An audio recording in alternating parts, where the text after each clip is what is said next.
I've been talking about this chart for years in different versions.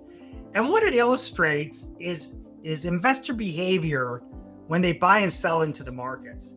And what we find is in periods of volatility and periods of decline, we tend to see a lot of outflows. A lot of cash leaves the market because people are moving to the sidelines. And when markets are going well, we tend to see inflows because people are wanting to participate. There's that fear of missing out, so they want to capture the upside.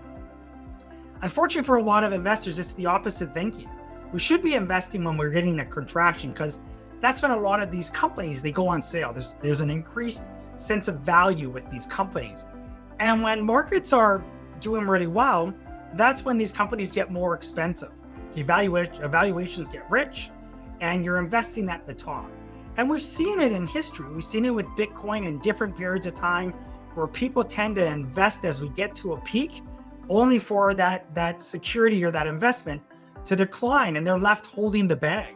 Okay, we've seen that with other asset classes over the years. So what I would do is I would actually look at what's your time frame, what's your risk tolerance, and are you able to invest in companies that have value?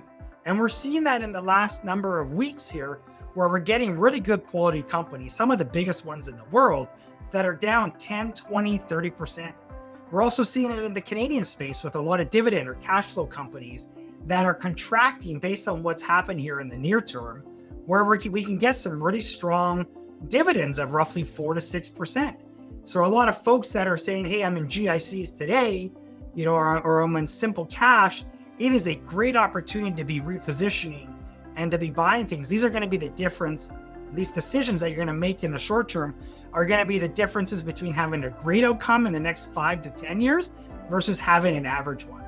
So if you have questions or comments, or you would like to know how this would be applicable to you, give me a call, send me an email. I'd be happy to chat with you.